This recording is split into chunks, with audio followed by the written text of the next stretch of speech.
Podcasting 101, brought to you by Chicago Artistic Alliance as well as Railroad Tracks Music Academy. So, right now, as Seth Godin says in this quote, this is the moment right here and right now to start your podcast. So, like I said, definitely I hope after this workshop, you all are starting podcasts and, sending them to me and, yeah, you get to it. But to really kind of just break it down, what is a podcast is more of an episodic series of spoken word that are pretty much converted into digital audio files, and usually they're streamed, or they can also be downloaded as well as for re-listening on your digital device. And it could become a series. It could become like a one-off where it's just engaging in one particular topic or discussion, and it's pretty much kind of bringing more of a artistic journalism side of things, because you're pretty much just talking. Like, you could do interviews, but it's like more in modern day, like people have shifted and taken the actual video aspect of a podcast. Was like, if say you're at a traditional radio station, terrestrial radio, like where you sit down with like an actor or actress or whatever artist and whatnot, and then they pretty much just kind of interview them and talk about stuff, and that's kind of what podcasts kind of stem from, like on some talk, like under the Talk Radio Act. But it's like a different side of journalism, like now, because like I said, more and more people are doing it because with corporations downsizing and stuff like that, people have skills and stuff like that, and if you're great at marketing, you could sit and talk about marketing. You could talk about business. You could talk about podcasts and stuff like that. Sports. But to kind of sum it up, my take and what I think podcasting is people talking and people listening. So when you like ideally think of like the radio station, or like talk radio, people are actually listening, and some people are calling in and engaging with them. People are engaging with the audience. They're having giveaways. They have ads and whatnot running. So excuse me, that's pretty much like the breakdown of that. But why a podcast? For one, if you have a voice, your voice could be heard. You could actually engage with your audience. Like, if you have a large social media following, you could pretty much engage with that audience and just kind of speak directly, to them. It allows you to get advertising opportunities, because if you have like a topic like like sports, like it's so many advertisers that are trying to get within the sports realm. So once you start thinking about that, like, it kind of opens up you know endless opportunities.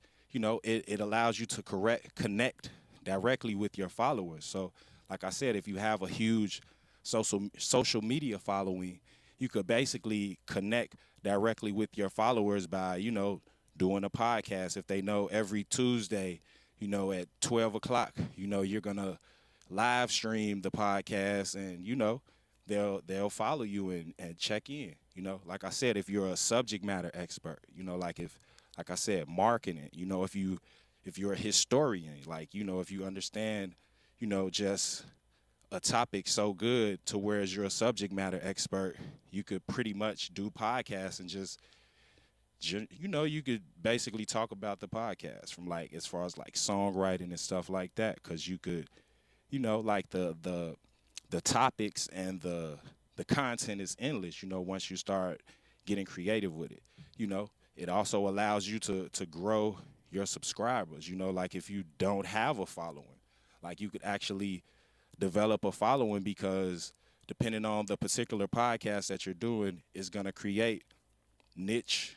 In a sense, it's going to be like niche marketing, because people will directly tap into whatever it is that you're talking about, because it's something that they want to know about. Like, even like with this, you all wanted to know about podcasting, so you're here. So it's like, at the end of the day, if you want to connect with people that want to know about, music or sports or art or film and stuff like that, or marketing or small business or, lawyers, like, legal and stuff like that. Like pretty much you could kind of take whatever industry that you, I guess, worked in on your like 9 to 5, and you could kind of share your expertise and experience.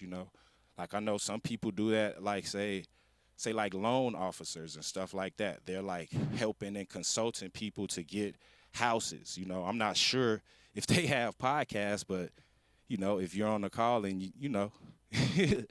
you sell houses, and you know how the loan game breaks down as far as like with getting a house or something like that to apply for a mortgage. Like you could easily tap into that. And like I said, if it's something that nobody's doing, then that means the market is untapped.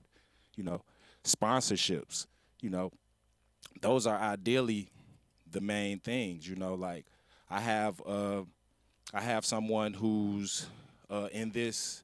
They're not my sponsor, but ideally, like I'm gonna reach out to them to see if they could be a potential sponsor. But if you have someone who, to where it's like, say, how I'm showing podcasts and showing people how they could actually create a podcast and put it out there, this platform helps you, create it. So it's like if I'm, endorsing their product and promoting it, they should, you know, return the favor. Excuse me. And then lastly, news and current events, because that's ideally what most podcasts will end up being. Like I won't say most, but ideally the bulk of, like, the stuff that you kind of see online and on the radio. They're kind of not radio, but like streaming. They're basically talking about news and current events. It's like, if say now, like we have the George Floyd trial going on. So if like you were to start a podcast about that and do like a day by day, blow by blow, like you will be, like you got to think marketing, because it's like if they're, if every station is talking about, George Floyd and the dude who murdered him and whatnot, like if you're talking about it, you're going to end up catching some traction from that. So if you have these buzzwords or these words associated with your podcast, like I said, with news and current events, that's why those are kind of like a no-brainer. You just kind of have to be able to engage your audience, because you know if you're having the news, you need to have I guess, a unique spin, because we're getting news shoved down, like it's streaming on your phone. You get notifications. So I would say just think of that. You know, if you do that, definitely whatever you do, put your own spin on it, because like I said, you're gonna be unique to whatever you're doing anyway. So people are gonna, if they like it, they're gonna like it because of you. So definitely think of that. Uh, but what is the purpose of a podcast?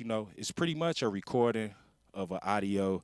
I guess you could say a discussion, or someone talking, and you pretty much have it recorded, on in a tangible form, to where somebody could go back and listen to it, and hopefully you have them numbered out, as far as like with your episodes and guests and such, so people could kind of, pinpoint, if it was a certain, episode that they like. But the whole thing is to kind of, deliver content to your audience, as well as, provide an audience for your advertisers to, sponsor. And I mean, I keep mentioning that, but like I said, that's pretty much what that's what it is.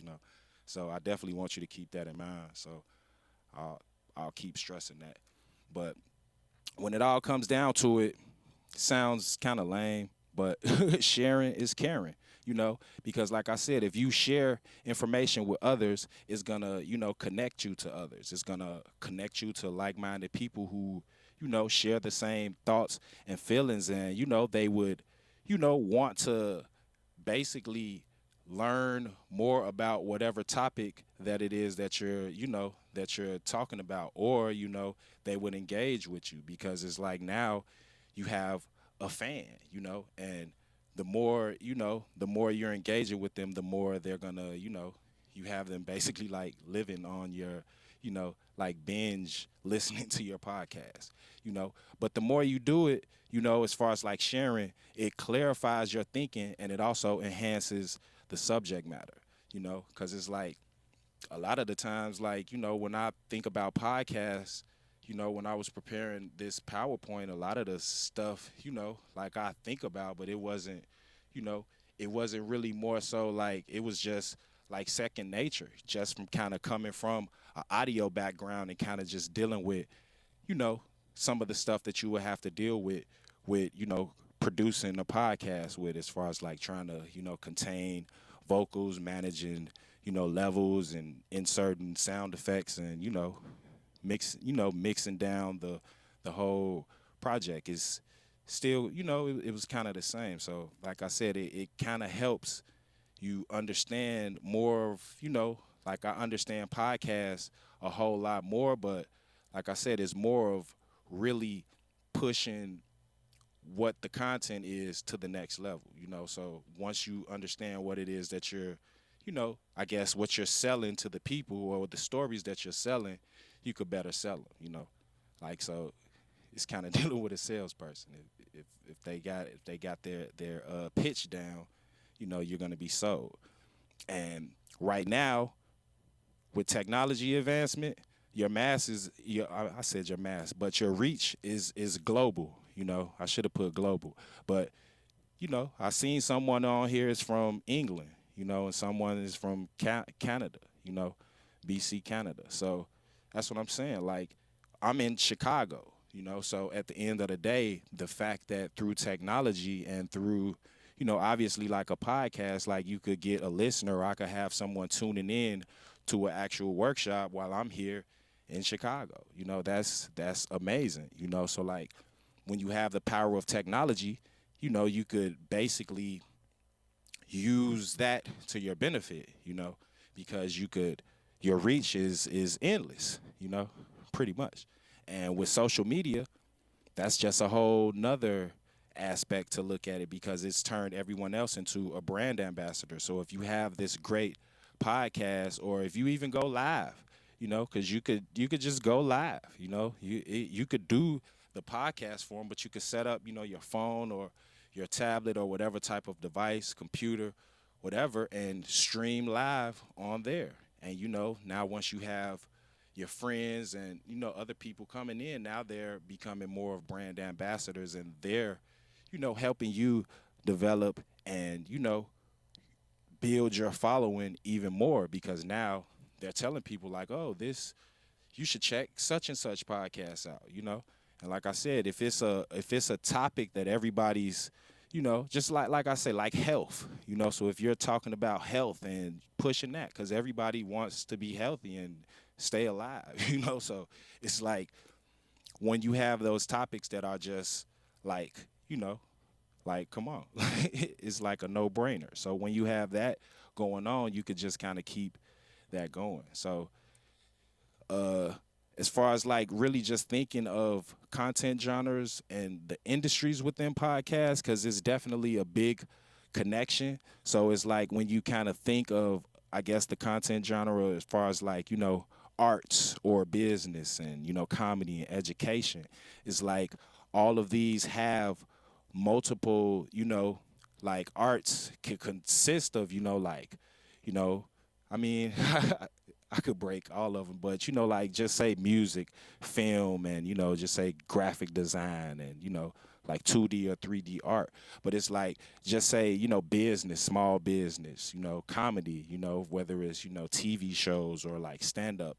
I mean, it could be and I mean, I'll get into that later, but a lot of stand up comedians have stepped into the podcast world because you have to look at it like it's a performance, you know, like even this, I kind of consider, you know, I'm an artist myself, so I consider this a performance. So it's like if you're watching a podcast from a comedian who's, you know, potentially super funny all the time and people are just like, you know, laughing at him, like, you know, his show is going, or his or her, you know, their show is going to be, you know, very engaging and people are going to, you know, like if you, I don't know if you like follow like YouTube and like people have their shows and people like donate, you know. So I mean, this is just so many ways. And like I said, the whole connection is once you have like a specific genre as far as like say business, like a small business. Let me get back. Like I said, once you have like say a small business, like you could actually connect, you know, with the actual industry that's, you know, really trying to, you know, get associated with them. And it's kind of, I mean, it's kind of more marketing stuff like on some like Cambridge Analytica, like just really, you know, being specific because it's like you, if you look at small business, you could really be really specific and, you know, like depending on the industry, like you could kind of connect whatever, you know, whatever it is, you know, to them. Like I'm not really, you know, proving my point that I'm trying to prove with it, but the whole thing is if like you know, say like as far as dealing with the arts and dealing with, you know, music, you know, it's like the industries that are connected with those are, you know, anything that's dealing with music. So we have all these various, you know, streaming platforms and these various, you know, streaming entities. So it's like you could connect with those to be a sponsor. You know, it's like Spotify is buying out like, you know, everything. So you kind of really want to look at like the whole gist of is like if say you have a podcast generally just talking about, you know, say education or history or such like that, health and stuff, like you could kind of connect with the different, you know, businesses that are already aligned with them within those industries. So it's like when you think of health, you could think of like gyms, you could think of like, you know, all the various food, you know, the various food brands that are, you know, making, you know, all of these you know, these non-GMO products and you know just I mean it's really it's really however you want to do it because if you want to you know just have it on some like oh I want to align myself with just gyms you know who could you know help us get uh provide like free memberships or something to our listeners because you kind of really want to think of the you know the exchange you know the big business they want your listener to pretty much uh, you know, buy one of their products. So you kind of got to think like that. So, like I said, just really, I guess, make the connection as far as like with the content genres, as far as like within whatever particular industry. Because when you think of like I said, sports and TV and film is multiple industries. TV and film, you know, I mean, come on, that's the industry. And then you have sports, so you have the NBA and all, you know, all of that. So just really think on along that side. And then now, formats, and ideally, what most people do, and I would say, excuse me, it would be one of the first and the you know the easiest to produce is a monologue, to where it's just kind of like one person, one voice. You know, it's easier to produce because, like I said, you don't really you minimize the risks, and you know, at the end of the day, like it's not really like you know, it's only you. So if you take it to where you want to take it to, it'll be cool. But, you know, as far as like if you're not talking about a relevant subject, it runs the risk of becoming like a vanity project as far as like people don't, you know, and particularly know, you know, what it is. Uh cool. Yeah, I mean, telling the story is what will engage the actual audience, you know. Like I said, and it's more of you know it'll take time to build an audience, but once you have an audience, it's kind of easier to you know to kind of engage with them. But as far as like just coming with, you know, like I said, if you're a subject matter expert and you know stuff about just say you know R&B music from the 90s or you know or something you know whatever like it could be anything it could be sports you know it could be the Chicago Bulls you know like the 96 Chicago Bulls or something like that like it could be that on point and like I said people actually uh you know people actually make a living off of that but I mean with it being a vanity project I think is more of your audience. You know, that's why I was saying when you kind of really look at it from the niche market aspect. So if like if basically like it's a if you're talking about something that nobody is talking about, like you gotta obviously do your research to know that it's a topic that for one will engage people, and our advertisers spending money to reach these people, and like I said, when it comes to podcasts, like I've seen podcasts on everything. Like they have like pretty much everything that you think about that's a show, like they have podcasts on it. So it's just really like a hit or a miss. And by being, I guess, independent, you don't have like, I guess, the advertising dollars or maybe even the budget to, uh push it like, you know, a lot of these big companies like Spotify, like they have studios to whereas they just produce multiple, podcasts. And it's kind of like when you look at like, I mean, it's kind of off topic, but like the music industry, how they're buying all the catalogs, and if you own everything, you're like gonna make all the money. So if I if I license or if I pay everybody on this call to like it's 18 it's 18 of us, so if I pay to produce 18 shows, now I have 18 shows that I could like you know constantly push into the airwaves, and at the end of the day, usually with big business, like it's usually kind of like one or two people that are kind of just keeping everything afloat, you know so yeah. But I would say to make it not be a vanity project is kind of like a hit or a miss, So I would say do the research to kind of know, specifically that this is something that people are talking about. Because if you ideally look and do, some competitive intel as far as like seeking out intelligence on your competition and see if someone has a similar, show, then it starts to, is the show good? Are they hitting the points? Do they, look like And that's kind of like another thing because if you're underrepresented, because me being a person of color, you know what I'm saying? Like in certain, industries, I'm underrepresented, So I mean, remaining anonymous is cool too, but I'm just, saying like that's something that could end up being an advantage for you because growing your show, people kind of want to get to know you, and like yeah, they could like listen to your voice. That's cool, but there's also a visual component that goes along with it, and that's kind of where the marketing and the advertisement comes into play as well. Because it's like if you look at like say the Breakfast Club, they work on Power 105.1 in New York, but you know, the bulk of their show that's online is people come, like I've never, been in I've been to New York, but I've never tuned in to hear them, you know.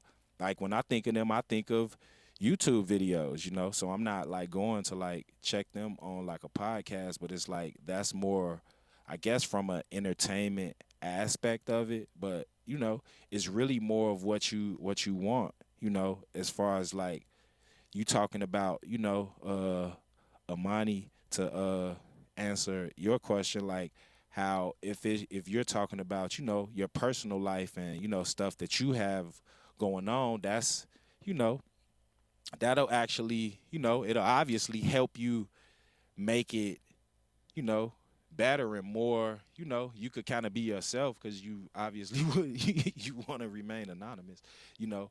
But I'm just thinking of like, and not to say that you can't do that because that would be great because when you really think about it, it's more of like, you know, people will tune in because I know a bunch of people that have podcasts on various topics, but it's more of like, understanding the market and what lane are you trying to like go in, and by you knowing all of that up front, that's definitely a plus. And when you look at it, like I would say do it. I mean, I would say do as many as you can, but the whole thing is being consistent with it, because people don't want to get used to your show coming out on Wednesday at 5 o'clock, and then when the next Wednesday come and it's 5 o'clock and they don't have you to count on, then because that's really the thing.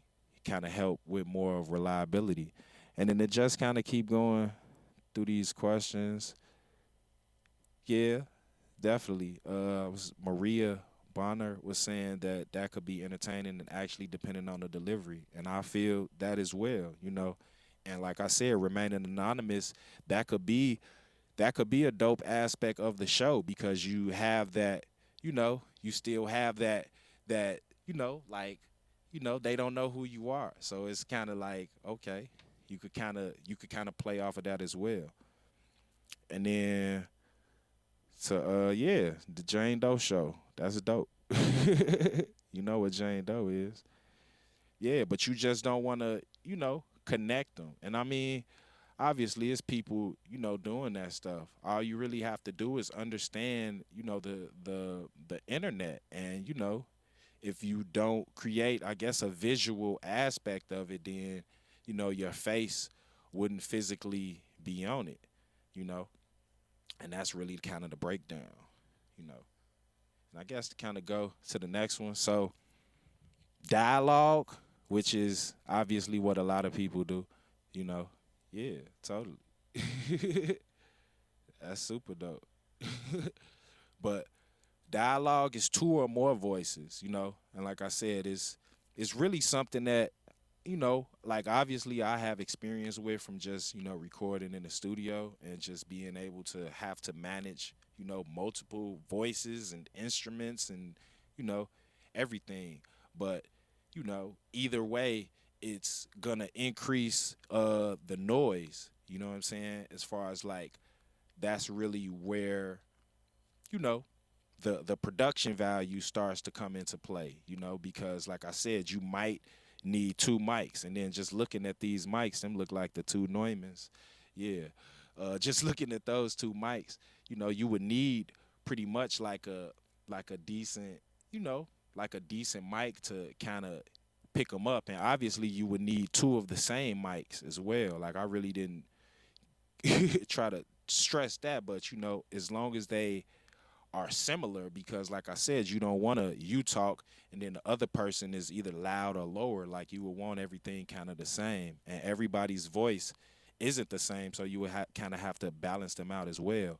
But like I said, the production really would depends on you managing the conversation, and the increased noise also, it'll it'll add more steps where you would have to like actually edit, but if you kind of set everything up like I said, that's why I have on headphones, because if I didn't and I had my my speakers, which are right here, and it was playing back, everything would feed back into the mic, because it's going right here. So you kind of want to factor that in, and also just kind of dealing with the dialogue, it also risks becoming an inside joke, because like I said, if you and one of your partners or somebody that are just talking, and if people aren't really catching the vibe or understanding what you're talking about, it's just kind of like they might be lost. So you kind of really want to engage and stay in tune with your listeners,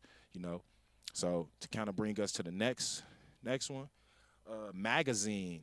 And I kind of think this one and the one after it are more kind of news based, but like I said, it's more of a collection of shorter pieces, And like I said, it's definitely a heavy production, but it really depends on what you specifically want to do, because like I said, you could use your computer and like OBS or something like that and just go to like YouTube videos and let a clip from the video play and talk about it, and then load the next one, and you know what I'm saying. I mean, like, that's pretty much it. All really just depends, but like I said, that also adds an increase of your noise, because like I said, you're bringing in multiple, you know what I'm saying. Peace, my bro just seen him in the chat, but like I said, you end up adding in multiple aspects of bringing in noise into the room, and you're setting up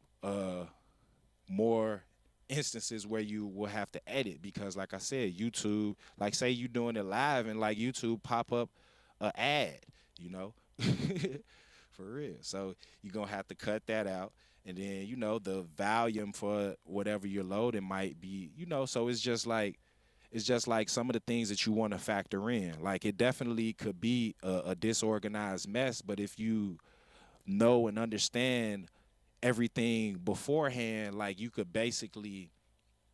know, you could basically avoid it because understanding all of those aspects and what components that you would need to pretty much make the podcast or the show become successful, you would basically, you know, you would cover everything beforehand. And that's definitely, what I would suggest, But either way, as long as you're more organized, that'll help because like I said, one of the podcasts that I was a part of, it was more of a magazine based podcast, and we pretty much we didn't like physically watch YouTube clips, but we would like uh I would extract the audio from the clip. It wouldn't even be from YouTube, really from wherever, and then we would just take excerpts from it like 20, 30, 45 seconds, a minute, whatever, and then we would just kind of talk about it. So like I said, I have experience with it, and I didn't even know that I was gaining more experience with doing it, but it was kind of something that we did like live, Like I said, I could probably share it with you all later, but like I said, magazine is definitely one of the formats. So look into that. And then, montage. So it's kind of similar to magazine, but like I said, one of the main factors down here, the last two, it could suck and be bad, because like I said, it could become a budget killer, as well as, a lot of stuff when you like, trying to do too much, like you kind of end up taking away from the overall premise, So it's like if just say you could have did just a simple podcast talking about, like basketball or something, but you wanted to go out and get NBA players and stuff like that. Like you know, you pretty much are gonna need a producer, and if you don't have any experience with production, like you're gonna create a lot of work for yourself, And at the end of the day, you kind of will want someone professional to handle it because if you're trying to do this, I guess, professional podcast, you would, need a professional to kind of, if not assist, but, either take the wheel or somewhat guide you along the way to kind of do what you need to do. So I would say the montage is just really the same as the magazine, but it's more narrative and fiction based, And like I said, it's really depending on you, Like I said, those are the couple different formats. And then just really thinking of the way you would break them down and kind of have them, you would have like your episodic series, So really the breakdown of that is just really thinking of marketing because if say you're having guests or you're having like specific topics, you would kind of want those. And I mean, this is something that's in like the Apple podcast, uh, like how theirs display. So like I said, you would kind of want to think of that and then even having like a little small description to where it's like if somebody wants to go to your show where you had, such and such on there, like they want to be able to find it because if you just have, something just as simple as episode 142, like and it's like you can't really pinpoint it. So it's like if you have like the tagging and the actual, the connection with your podcast, with all of this stuff, people could definitely, like reach out to you. And I mean, not reach out to you, but they could, reach out and find whatever specific one they wanted. I mean, ideally, you would want them to listen to all of them, but, I mean, come on. And then just really thinking about it if you're going to have like the episodic with the series. I mean, not with the series, but with the season, So as far as like now you have seasons. So now it's like, season one, season two, season three. And that'll be a better, way to, organize, as well as a better way to sell, as well as market and package it. Cause it's like now, if you, just say you do, and I mean, they do seasons like on a yearly basis or however you want to do it. But just say hypothetically, just say you do, just say you do 20, just say you do 27 or 26 episodes, like, one every other week. And you kind of just do that for a year, and I mean, you kind of, and then the next year you do season two and you do the same thing. But now, as far as like from the marketing standpoint and really trying to push your podcast, like now you could go seek out sponsors, because pretty much if you had numbers like say last season, you could push, whatever it is that you're trying to push for this season. So it's like, you could try to push an advertisement campaign for, 2022, because the numbers that you did in, the third and fourth quarter of 2021 reflect such and such. So now, they will want to tap into you. And just by having it set up to where it's like, okay, you got season two, episode one, this will be the show that's connected with this brand. And, season one is connected with this one. And then, like I said, to lead to the last one, just the serial aspect is really just like, the numbers. And I don't think this is the actual one. That was the other one. But the serial aspect of it is just kind of dealing with the numbers. But like I would say, even if you had the numbers as far as like episode 1, 2, 3, 4, 5, 6, and up to 1,000 or however many you do, you would kind of want to have, a synopsis of the show, and you would kind of, really think of that like it's copy, as far as like marketing wording, because when you look at like, okay, look at this season three, a bar fight walks into Justice Center. You got some galls, like, it's just it's entitling. So, at the end of the day, like if this is what's going to connect the people, like you want to think of the titling like marketing, because like I said, even if it's keywords, like me just looking at this, like you got some galls, like, that's stupid, but it's funny. So if I really wanted to watch it, I will watch it, because I know it's gonna probably be something pretty stupid, you know. But when you think of that, going back into it, you always want to think of the listener. You want to think of the audience. Because that's who the advertiser's thinking of, because they're not gonna give you the money that you want if the listener that they're trying to actually, you know, they're looking for a specific demographic, and if you have that demographic listening to you, it's golden for you. So my whole thing of that, always think of the listener. You know, uh, the streaming wars. To really kind of break this down, I think this looks a little blurry, but to break it down, Spotify is pretty much holding it down. I think this isn't like super up to date. It's from like 2019, but at the end of the day, like this was before Spotify, tapped into Joe Rogan, which I'm gonna talk about in a couple other slides. And they gave him 100 million, as far as like to license his content.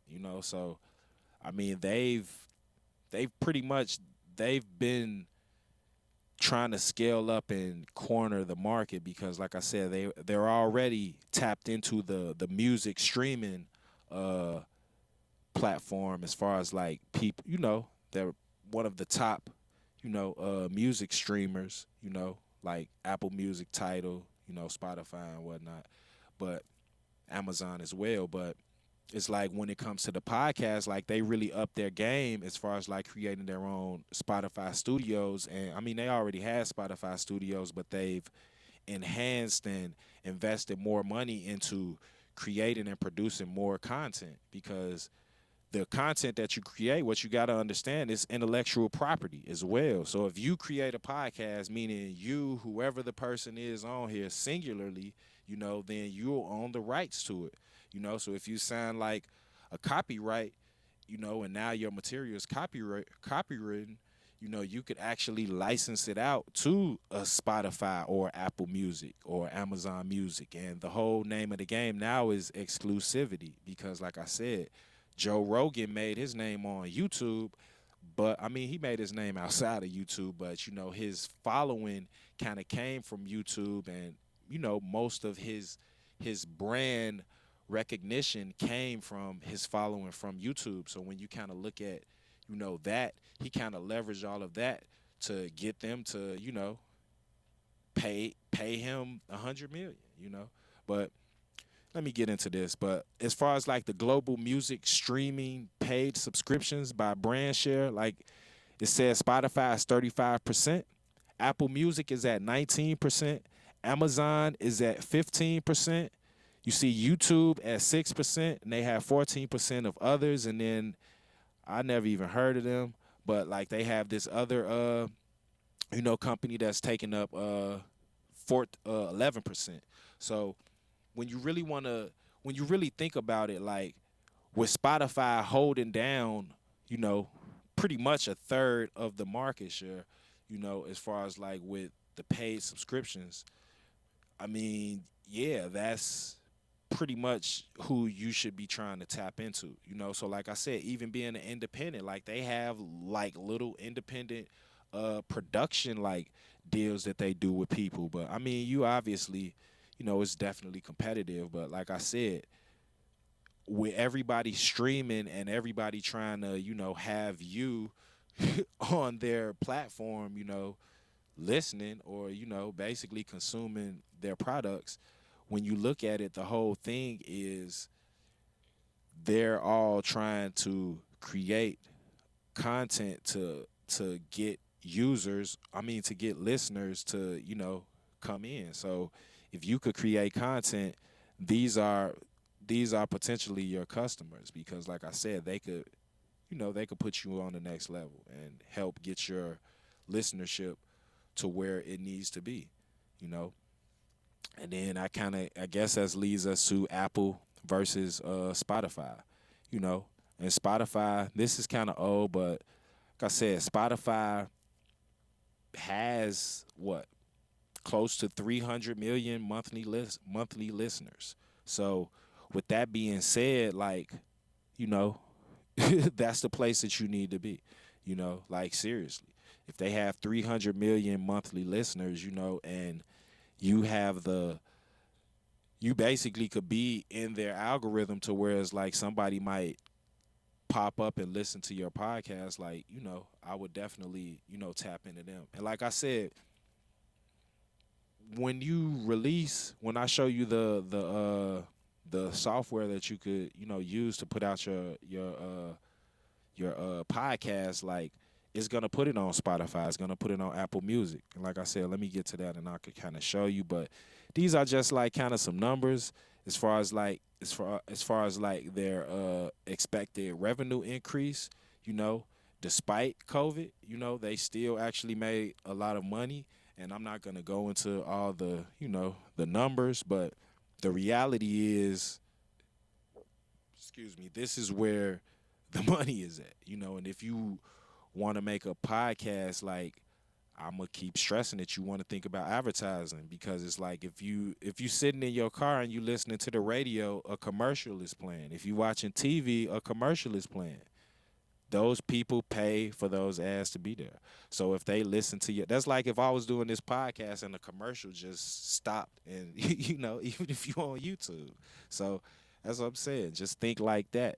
Even if you don't have, people, trying to get ads from you, it'll come. You just have to plant the seeds and actually allow it to grow. You can't just you can't just plant it and then, leave. Like you have to like stick around and keep doing shows. You have to do shows with, like two listeners, no listeners, like for real. It's like I said, I think this is the second time I did this workshop. Like the first time I did it, it was only like three people, you know? So yeah, I mean at the end of the day you have to like keep going despite, obviously if it's, like if if it's unfortunately not, going the way that it should be going. Like you kind of have to be able to take that too. Like, that's being an entrepreneur, because that's pretty much what you're being by, taking this step. Being an entrepreneur and an artist as well, like those are the things that you have to think about. Like, is it viable? You know what I'm saying? Like, okay, I've had like two listeners for 2 years. Like, like it might be time to like, give it up. So just thinking of that. And then, just really thinking about the advertising revenues, percentage shares by the content genres. You see 22% up top is news, you know, right? Followed behind it is comedy, and I won't even mention none of these other ones, but if you go all the way down to the bottom, and it's not even that far, but 1% and 2%. Why? 4% for the arts. You know what I'm saying? So it's like, yeah, like as far as like music, when I think of podcasts, I think of like music, not necessarily music, but I think of like radio, because I think of, that's where I first like heard this platform, like not podcast, but like when you turn the radio on and it's just somebody talking and they don't play songs, they just talk forever.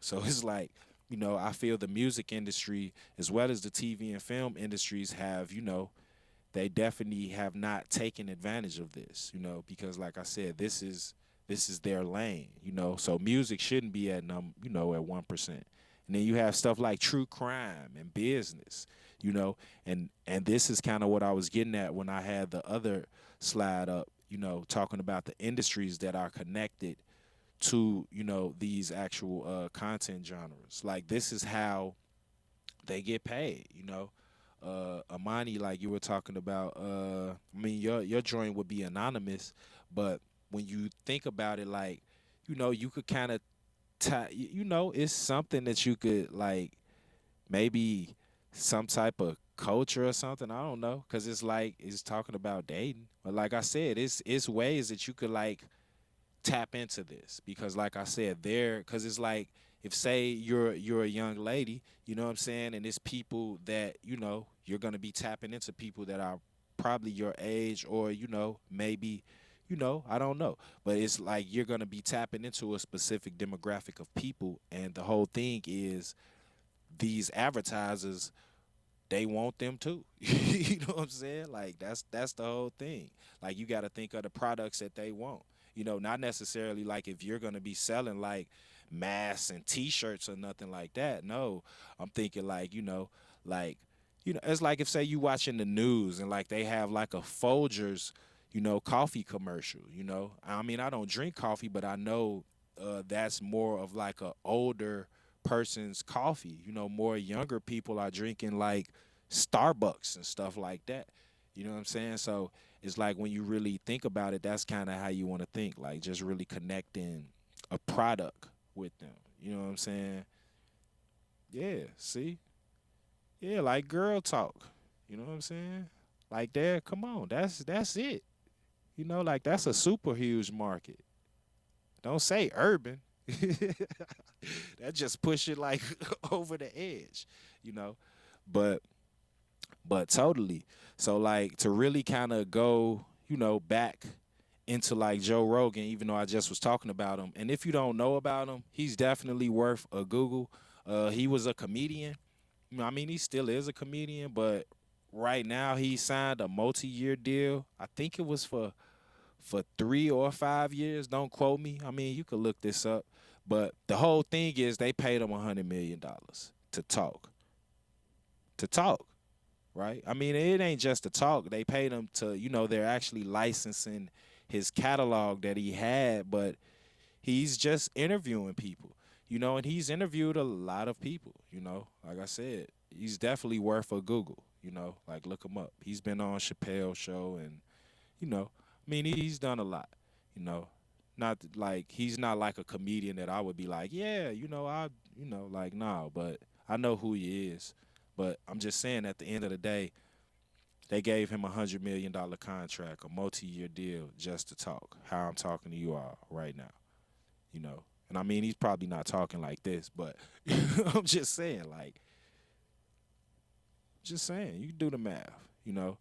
And at the end of the day, like with the listeners that he has and actually, striking this deal and making his content exclusive, because I heard they're taking certain ones down from YouTube, you know what I'm saying, to whereas they're making it exclusive on Spotify.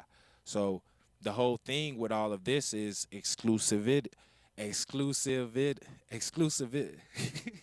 can't even say it. Exclusivity. Or if I don't even think I'm saying it right. Exclusivity. Exclusivity. Exclusivity. Yeah. You know what I mean. But I'm just saying the whole my bad. But the whole thing is, you know, the more exclusive your content is, that's why they want it. It's like when you think of like just think of Jay-Z and like Title, because he just sold Title to I think Square or somebody, like anyway, at the end of the day, when he made all of those artists, like Drake, I think Drake held out and ended up going to like Apple Music. But just, like with Joe Rogan making all of his content exclusive, it's like Jay-Z having, Kanye, Rihanna, Beyonce, Travis Scott, and I don't even know, but just say he had all these people, Meek Mill, and just name all these people. He had just got Prince catalog, but say he had all of these, artists exclusive on his platform, to where it's like now if you go to YouTube, you can't find it. So now you got to either own the tangible physical product, or you have to actually go to Title and get it. So that's really the whole thing. Like once you create this content, the exclusivity of it is what helps you create more of a buzz around your brand. So yeah, like I said, I won't really get into it, but this kind of breaks down the deal, you know, and like he just did it last year, in September of 2020, and at the end of the day, they said it could be worth more than 100 million. And like I said, being just like when you think of rappers aren't that's like basketball player money or baseball player money or football player money. Like it's not like he's just talking. He's not singing a song, dancing, or making a beat. So that's just food for thought. And like at the end, it says it's pretty much just a licensing deal. So they don't even have creative control over the show. So he could just, he could. I mean, not saying that he would do it, but just say he could tank the show. You know what I'm saying? I mean, I'm just saying. So that's what you got to look at, because a lot of stuff like that happens as well. Big people buy people out to kind of shut them down. But yeah, I didn't know I had all this Joe Rogan stuff in here. But at the end of the day, it kind of break it down and just it's pretty much showing you, you know, that they're gaining access to his full library dating back 11 years. You know what I'm saying? And it hit their service, September 1st, and it became exclusive to Spotify after that. And the video podcast will be on there, and they will no longer be available on YouTube. And if you follow him, some of them, some of his like bigger ones, I would recommend checking out. I mean, I don't know if I should recommend, but he was talking to Eric Snowden. I mean, I recommend it. I like it. You know what I'm saying? I think I think what he's talking is real. So yeah, I recommend him. Talking to Eric Snowden. He's worth a Google as well. I don't know if I would want to broadcast him out, but yeah, look him up. And you know, but to I guess really get to the bulk of what really people need, or you might you know not need, but this is what I feel you need to get started. And then to really just kind of summarize it, like these are optional. Like I feel you could basically you could start a podcast with your phone, a smartphone preferably, you know, and an Anchor account. And I'll get into Anchor in the next slide, but pretty much those are the two that that could get you going, straight forward, So if you look at the picture, obviously these are some of the components that are included in the optional, and like I said, I have an audio background, so if you have any questions about like, microphones or audio interfaces and all that stuff, softwares, DAWs, and I could kind of break it down, and you could definitely hit me up. I'll provide my contact info at the end. Like I said, I'm pretty accessible, and it's pretty much what I do. So like I'm not, I don't really be tripping. But I would say, as far as like getting a microphone, knowing and understanding the difference between dynamic microphones, which this one is right here, a condenser microphone. I don't have one around. A ribbon microphone. Is this a condenser? Nah. But yeah, I have. It's crazy. I got like two like drum mics just like sitting right here. But I'm just saying, like, as far as a dynamic microphone, when you think of that, like, if say you go to a show, when you were going to shows, or if you watch a concert on YouTube and you see somebody with a microphone on stage, it's more than likely a dynamic microphone, because it's obviously the word, hence dynamic, is pretty much picking up all the like dynamics, So it'll basically have a higher uh DSP, well not DSP, SPL, as far as like a sound pressure level, as far as what the mic pick up. So it could basically pick up more. That's why when if it's a big band or something behind them, it could pick up and it's not feeding back. When you kind of get into like condenser microphones, uh yeah, I'm reading the questions. Well, y'all sent it. I always answer them directly. I know about the Rodecaster, and I could get into the software in a second.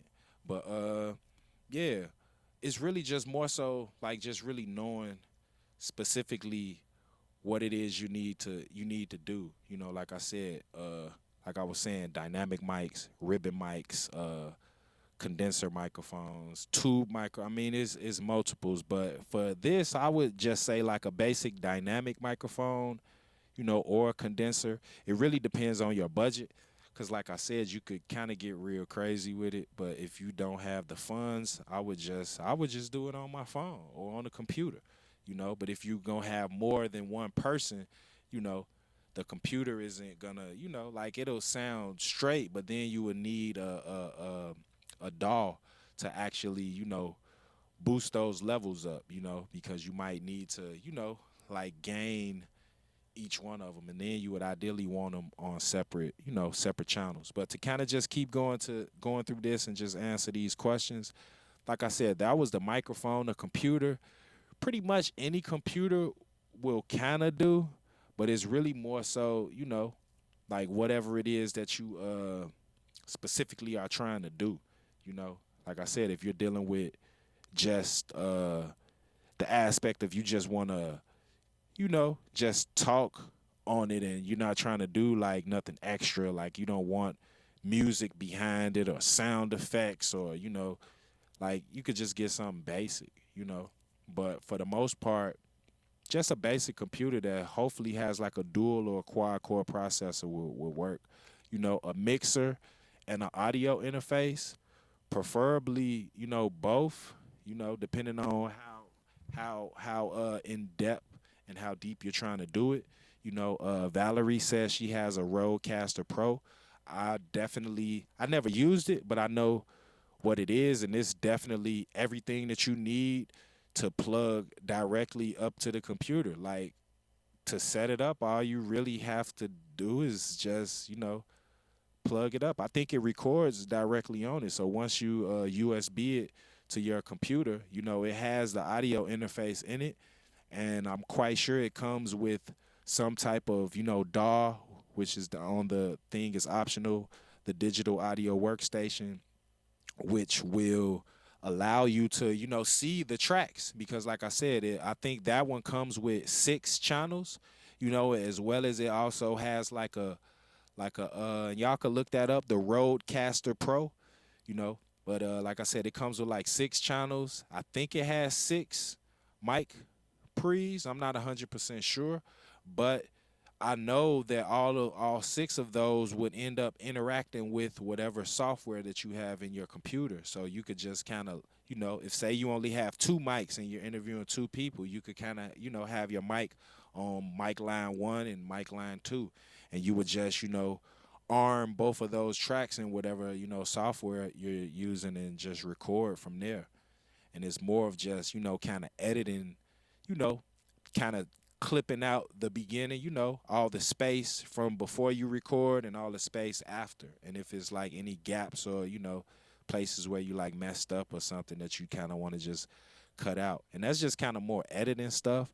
But yeah, like I said, a DAW definitely, I mean, you could kind of do it. I think you said Audacity. I mean, pretty much any software will do it, but it's more so like, the finalization of it. Like it's like if you really want to like mix it down or like make it sound like super like, like competitive, that's really kind of the production aspect. So, if you have a DAW with an audio interface as well as a mixer and headphones and this is more of the production aspect of it. Like I said, all of this stuff is optional, but if you want it to, not sound like you did it on your phone, like that's pretty much what it is. Like, if you know and understand how to work a DAW and you know how to, equalize and compress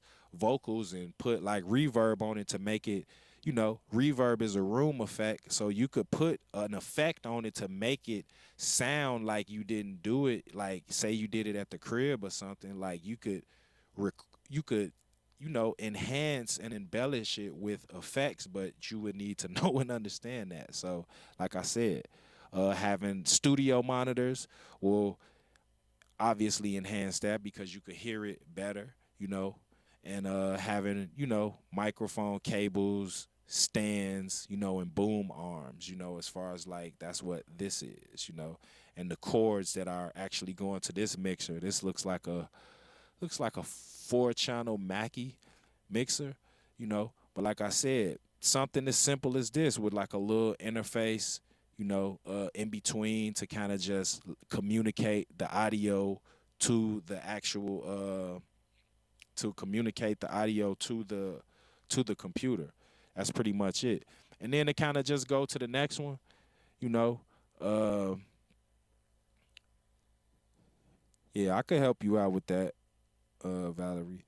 But yeah, like it says, the easiest way to make a podcast, is I'm definitely gonna reach out to them. But Anchor, they're an app. They're on Google Play and they're also on the Apple App Store.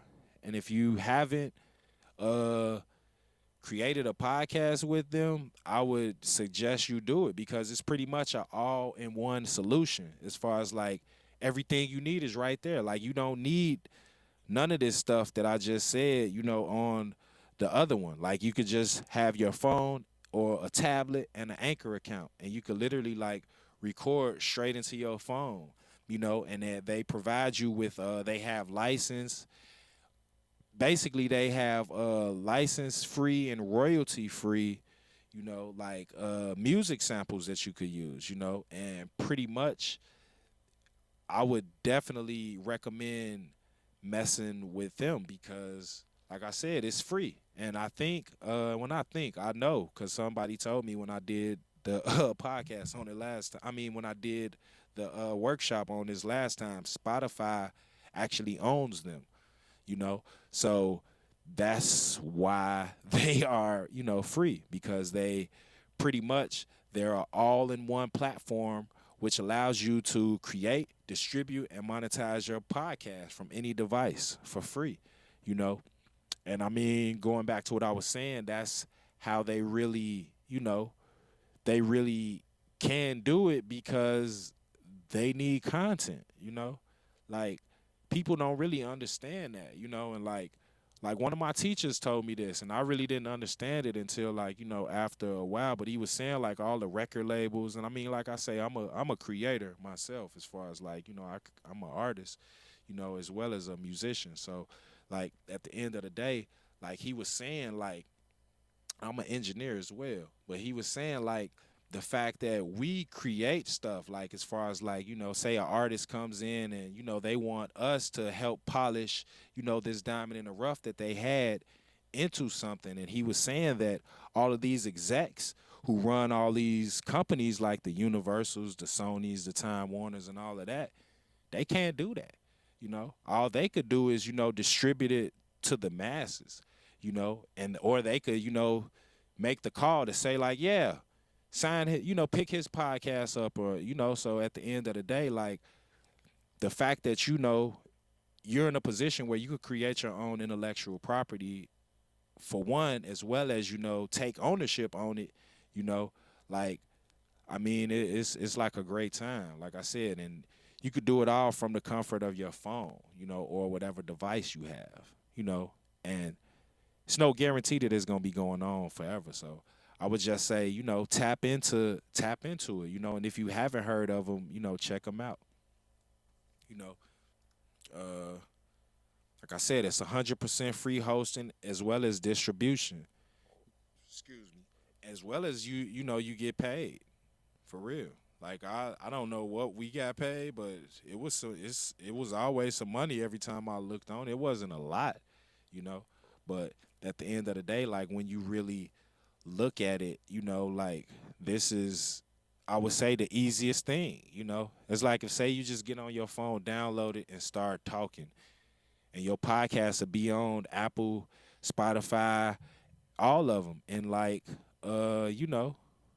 within like, I would say like within like an hour, 30 minutes to an hour.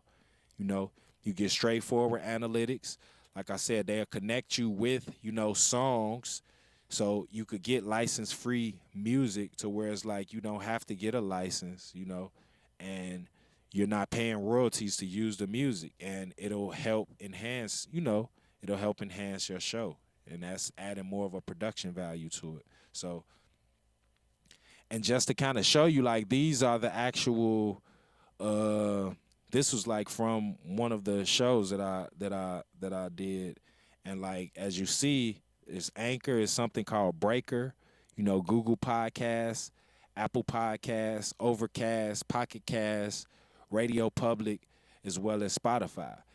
So, and I mean, it's all free. So when you kind of think about that, that's like if just say you are artist and you trying to put out music. It's not even free to put your music out and get paid off of it, you know.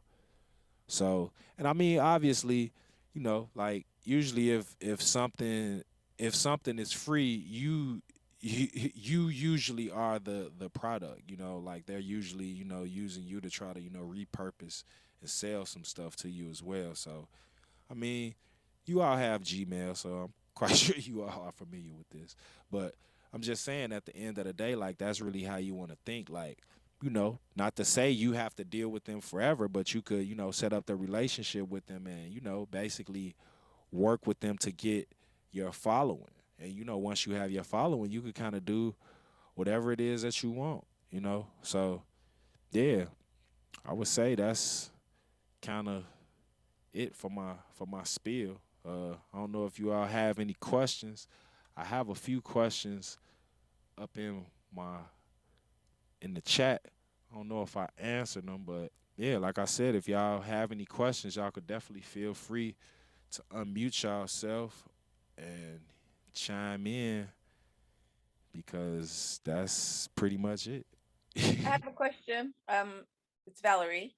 Oh, Um, all right. what should you, if you were gonna start podcast, would you start with getting your contents ready before you start doing it, or Uh, I just mean, go and do freestyle? it really depends on the particular genre of podcast, because if it's something that something that you're passionate about and something that you could just talk about off the top of your head, you know, that'll kind of resonate in the podcast, But if it's, something that you're kind of iffy about, I would definitely, say, getting a bunch of pre-production. I mean, pre-production is definitely, it helps, but like I said, it's really more it really more depends on you. You know, like I said, if you have the topics down and you kind of genuinely know that I want to talk about something for 10 minutes or 5 minutes or however long, you know, as long as you understand the format, you know, you could kind of just, you could kind of wing it, you know, because, you know, And is there a specific time that you should actually be doing it, or should you? I mean, like, should you say 10 minutes, or after you lose the audience after that, or it really depends because, you know, like I said, some people, you know, like I mean, I would just kind of test the waters, but some people have, you know, various formats that have worked. You know, some people shows are like super long, you know, while some people, you know, just hit specific points and they get in and get out because it's like you got to think of your audience, you know, and if your audience has a short attention span and they're not, you know, gonna, you know, stick around for 15, 20 minutes, 30, 45 minutes, you know, then you might kind of want to switch it up and, you know, do what I say I call it the Vlad approach, Vlad TV, how he like breaks down each long video into small little segments and then he pretty much puts a quotable, you know, like something that will make you click on it. Like he's basically putting clickbait as far as like the title, you know. So if you, you know, if you're talking about like I could help you make $1 million, like people gonna click on it, you know. So and yeah, that's kind of what I think. But I would say it's really no wrong or right way. It's really more of your audience because your audience is gonna kind of dictate whatever it is that you're doing, and that's kind of really what I do. I kind of just try to play off the audience. thank you. Thank you. I've got a question. I have started my podcast. I haven't, published it yet on the platforms. I've just recorded some. In terms, because I'm waiting to launch. I mean, how would I go about a launch? I would definitely try to market it. Like you gotta definitely make a page and you know go all out and do it as a business. You know, not necessarily as a business, but you would want to create a brand behind it. So whatever you know the my podcast show.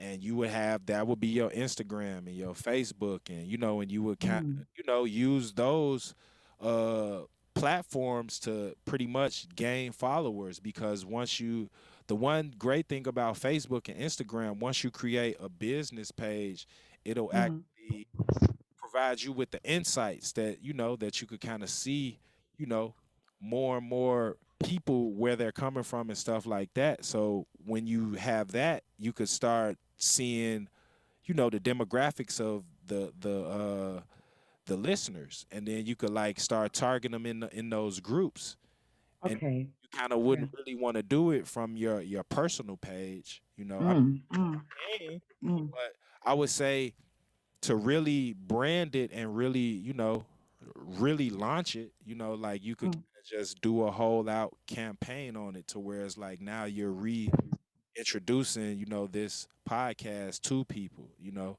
as well as, you mm, know, like I don't know if you were on when I was talking about competitive intelligence as far as like looking at competition as far as like anybody who has a podcast that you think is similar to yours so you mm, mhm. look and see what they are doing and you know what Yeah. did they Yeah. do when they launched, you know. So when I actually do the physical launch, because mine, I've set mine to be published like every 2 weeks. Yeah. Um, I was thinking that I would maybe upload three consecutive episodes and then see what the feeling is and then go to my every 2 weeks. Yeah. I mean, I think I mean that's cool, but I would say you should like it's really with finding a audience, they really more they're looking for cons- for you to be persistent and Mm, consistent as far as like if say you do okay, so say you got three that you about to drop one every Friday. Like, drop one tomorrow, drop one mm, next Friday, and then one the Friday after that. And then if you mm, already have, several that are just waiting, you could kind of just mm, keep the Friday thing going and kind of just, because now through those channels that you created, you could actually promote, yeah, the yeah, show. Because it's like now, yes. you know, and I think like, and I mean, it takes some time to get momentum, but I think with the weekly thing, like you could kind of gauge yourself because you could promote every week, like, because like me, I'm doing multiple events, so it's kind of hard, but it's like the more you do it, like you kind of just figure out a flow for it. So I would definitely just try to be consistent and come on a day because right now less is more and people are thirsty for content. So if Mm, you mm. kind of want to get those listeners. So are you saying then I if my well if it's my intention to do it fortnightly, start doing it fortnightly Yeah, as opposed to doing 3 consecutive weeks, then go fortnightly. yeah. I mean, if you have enough shows to do like every yeah, but that's what I'm saying. You should kind of test Mm, the waters to kind of see, you know, the way they're reacting. And mm, really mm, depending on the show, like the mm, because like with most shows like it's certain current events that are going on that you could kind of like tap into, so it's like mm. you want to think like that as well. Like, is it anything that you're talking about or any topics that are connected with, like, say, a holiday? Like I was just Easter the other Mm. day. Yeah, yeah. So Mm. yeah. Yeah. So, Great. Yeah. Thank so you. sorry, are you saying that you should separate from your personal page and have your own page with it? Or should you I link mean, it so like if you have already have like an organization that's going to be related to your podcast, would you link it to that? So those people that you have already on your page will be listeners. yeah, definitely. But I would definitely start something separate, so you could, gauge the new people. Because if, like, say your personal page, these are people like you went to high school or college with and, family and stuff like that. But all of these new people, it'll be easier to get. I mean, it won't actually be easy to get all your family and friends to go sign on to this new page, but it'll be easy to get people that you don't even know from nothing to sign on to this new page. And you could Okay. put more of your time and energy into, pushing, you know, whatever it is you got going towards them. Because I've dealt with the same thing with dealing with this stuff. Because I've had personal pages and, like dealing with, like, say, MailChimp, and I send like an email to somebody I know and I go look and, like, say my friend, like, he blocked me. Not blocked me, but he said I was sending them spam. Like, so it's just like you got to think about it like that, because more people are who don't know you, they're gonna be more. They're, Interested. they're definitely gonna, they're gonna do what they're supposed to do. While somebody who knows you, they're just gonna be like, oh, okay. Stop sending me stuff. Yeah, who? I'm trying to look at these couple questions. Somebody asked if I recorded a phone conversation. Is is Anchor capable of doing that? I'm not 100% sure. But if I was to record a phone conversation, I think you should have some type of, voice memo on your phone. I would basically do that and then export it into another external audio app, because you pretty much kind of will want to do some type of editing to it, you know. Yeah, you should be able to record a phone call through like the voice memo thing, you know. Like, I never did it, but I'm quite sure you can. Like, if you put your phone on speakerphone and press record, like you could do it. Or you should be able to export. If, say, you got an iPhone, I know you could share that file to like your computer, you know, and it'll end up being like a MP3 or whatever type of file that the phone supports. The best software to record audio, I mean, and do you ask for the software that's within like a tablet or a device? Cause like I run a recording studio. Like I never recorded on the phone in my life. Like for real. I got like about $12,000 worth of gear in this rack, so it's just like, I never really had to do that, like ever, So I would say like they have like various things, like the Chromebook. I know that's not like the that's not the best computer. I mean, it's kind of really just for like online stuff. So you kind of want to look at the processing power. So you want to look and see if it has like a dual core or quad core. It might say like a 1.4 gigahertz, you know, dual core, or like a 2.4, i5 or i7 or something like that. You know, yeah. So Zoom is are you talking about the Zoom portable recorders, or are you talking about like Zoom, like what we? Well, no, because I have actually, I'm in London and I have done some interviews by Zoom. Yeah, Well, because obviously with the pandemic, we're not allowed to meet anyone. And I've done my interviews by Zoom, that software. yeah. The Zoom software works as well because if you, I mean, obvious. Well, I don't. I think you would have to get the paid version. I have the paid version, so I don't know. But they have a feature to whereas you could like I Okay, can fine, yeah. basically export everybody's audio on its own track. So like Mm. it'll put all of you all the attendees will be on their own audio track. And I mean, Mm. you would need to know how to, load it up and do it. But yeah, that's something that you could do. And if, I would definitely recommend that.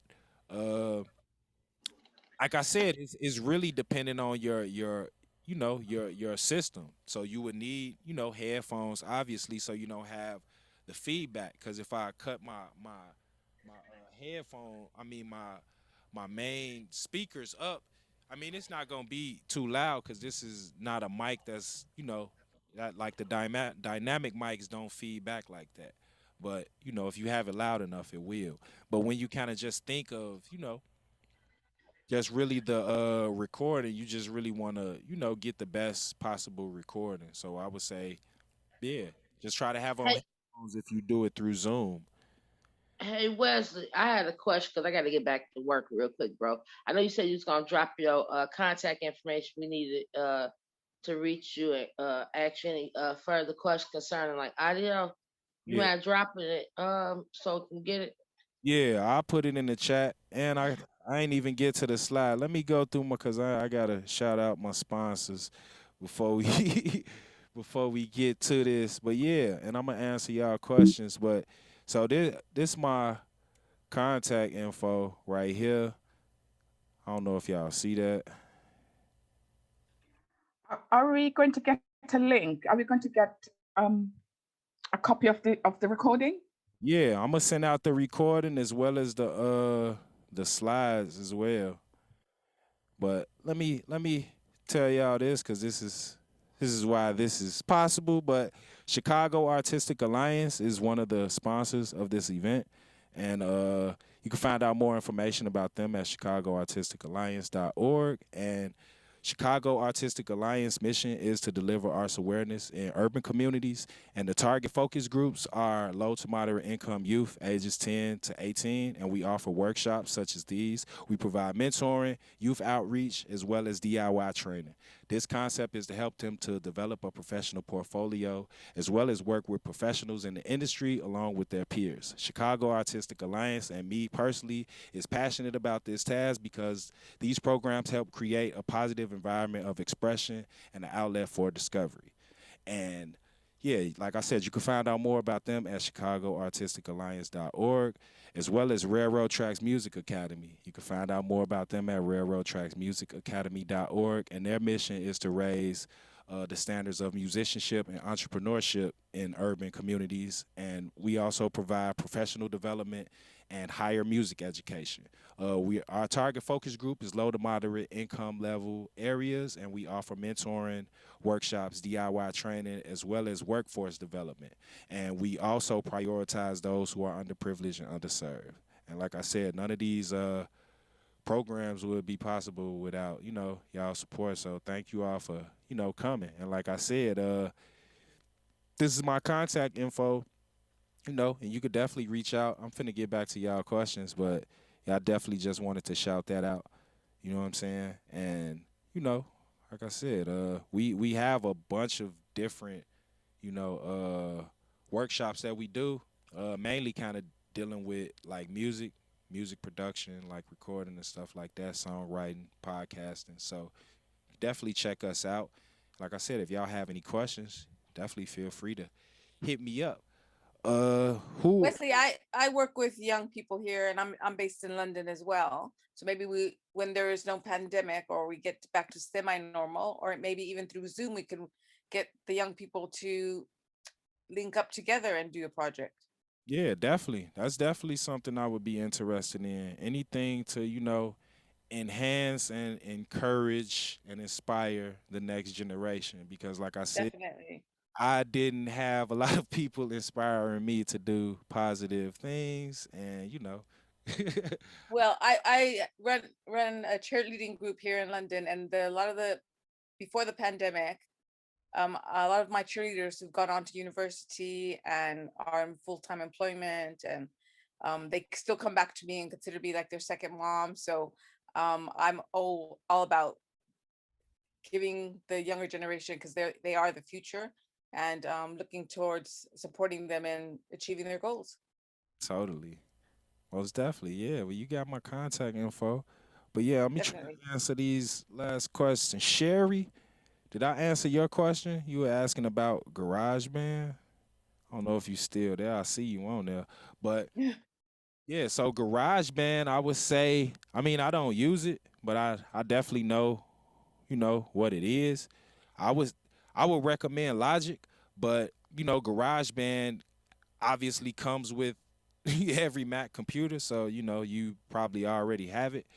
I mean, it works, but it's more of depending on you need a audio interface, you know. So if you don't have, I mean, you could record directly on your computer. I would recommend having some headphones, because whatever is in the room, the microphone on the, if you have like a laptop, the microphone on there is gonna pick up everything. So I would definitely, you know, look into that. But GarageBand is definitely, it works.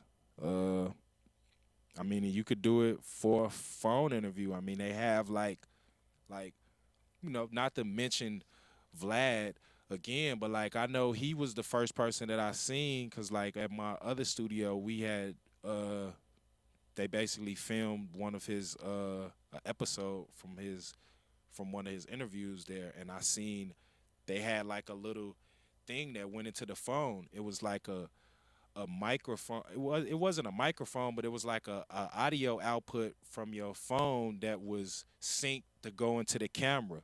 So if you ever watch any of his interviews, like you would think he was the cameraman, and that's kind of how it was set up.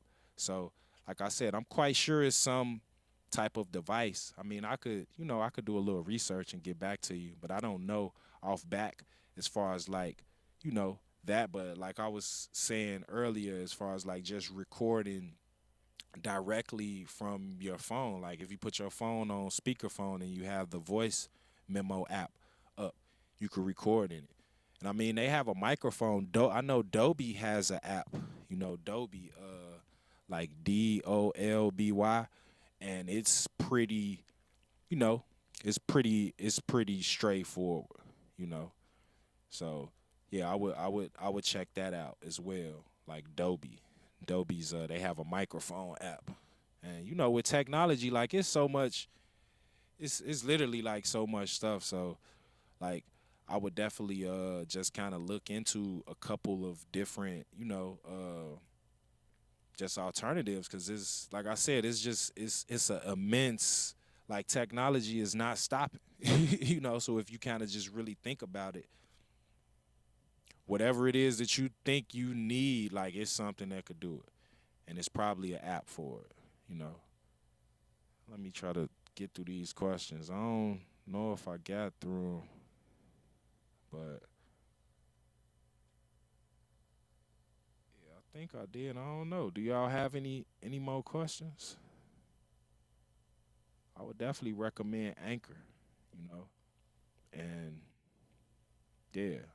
I mean, I have a studio, so I would always say getting some gear, but you could do it all off your phone. And then once you kind of get the viewers, and listeners and whatnot, then you could step the production up. Like, like you could kind of get it done with nothing, Like I said, even though I have all this stuff here, I know people making it happen with way less than this. I know people making it happen with just a keyboard.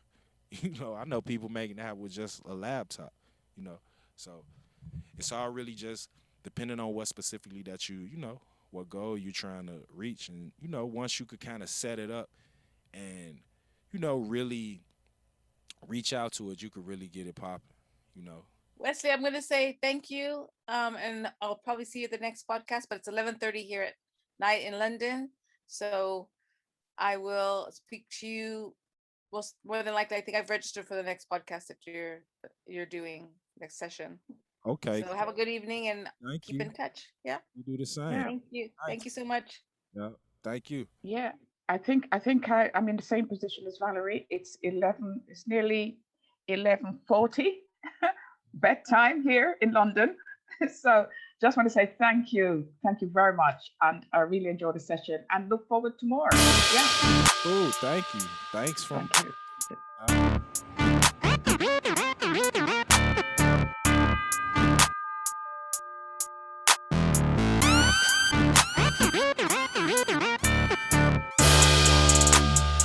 Uh,